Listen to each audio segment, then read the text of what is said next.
Sa Scarborough pa rin, natuloy na po ngayong long weekend, Canada Day long weekend, ang Filipino outdoor market na nakansela noong nakaraang linggo. Oportunidad daw ito na masuportahan ang mga kababayang small business owners sa Toronto. Silipin natin sa report ni Kisha Balatbat.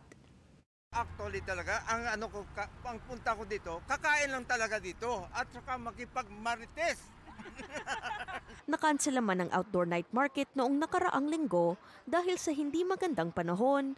Tinuloy ng grupong Pinay Tayo ang pagtitipon ngayong Canada Day long weekend. This is like the first time that gagawin natin siya na 4 na gabi. So we're so lucky and we're so grateful with the support ng Scarborough Town Center for allowing us to celebrate Filipino Heritage Month and of course the 75th year anniversary of Friendship of the Canada and the Philippines. Iba't ibang lahi ang dumalo sa unang araw ng market noong Biyernes ng gabi.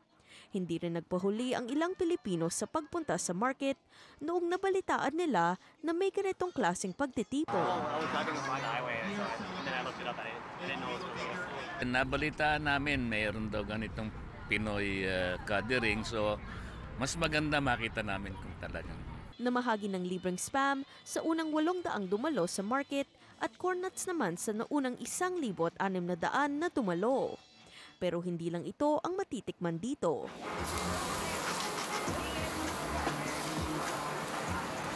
Well, today our best-selling barbecue is the chicken, pork, also isaw, pork isaw, chicken isaw, and longganisa, and hot dog, all Filipino style. Bukod sa pagkain, may mga artisans din na nagbebenta ng kanilang produkto. Ikinatuwa ng mga negosyante ang suporta at patuloy na pagkilala sa kanila ng komunidad. Siyempre, lahi natin to, kaya kailangan magkaisa tayo sa mga ganitong bagay para sa uunlad ng lahat. We're Filipinos. We have to help each other. That's the point. Parang gusto namin tignan din yung what they have and try it out. And I think what's so great about the night market is first of all, it's the end of Filipino Heritage Month, so that's significant. But it also gets we get a chance to highlight and celebrate some of the small business owners, the entrepreneurs in the community. And there's so many exciting things happening right now, I think, in the Filipino community.